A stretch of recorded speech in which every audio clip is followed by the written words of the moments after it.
Hii ni simulizi ya Patrice Lumumba, mwanamapinduzi, shujaa wa Kongo, waziri mkuu mdogo zaidi akiwa na miaka 34 tu.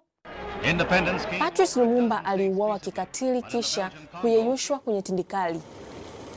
Lakini mifupa na meno vilinusurika, na walipomaliza kumyeyusha, kamishna wa polisi wa Ubelgiji huko Katanga, Gerald Soete, na kaka yake Michael walimwaga sehemu zilizobaki kwa petroli na kuzichoma moto.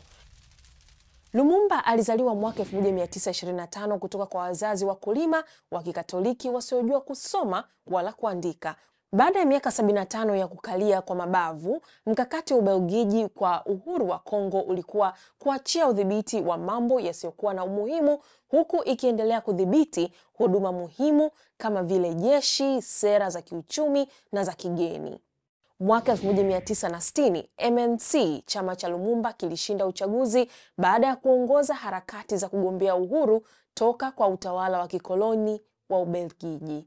Lumumba alikuwa maarufu sana, akawa msemaji wa watu, akaungwa mkono kote nchini DRC. Akawa waziri mkuu, lakini furaha haikudumu.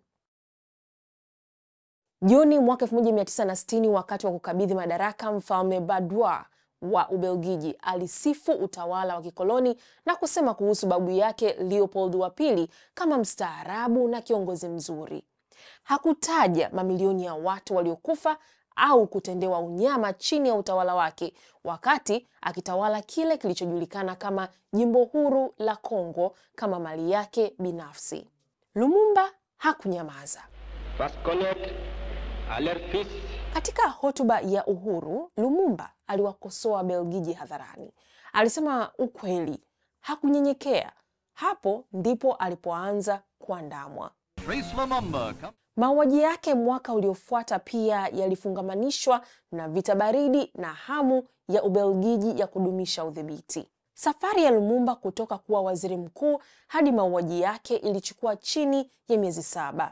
Katika barua yake ya mwisho kwa mke wake, Lumumba aliandika: mashambulio ya kikatili, unyanyasaji wa kikatili, wala mateso hayajawahi kunifanya niombe rehema, kwani napendelea kufa nikiwa nimeinua kichwa changu, imani isiyotikisika na tumaini kuu zaidi katika hatima ya nchi yangu, kuliko kuishi katika utumwa na kudharau kanuni takatifu. Pia alisema kwamba historia katika siku zijazo itahukumu kwa niaba yake.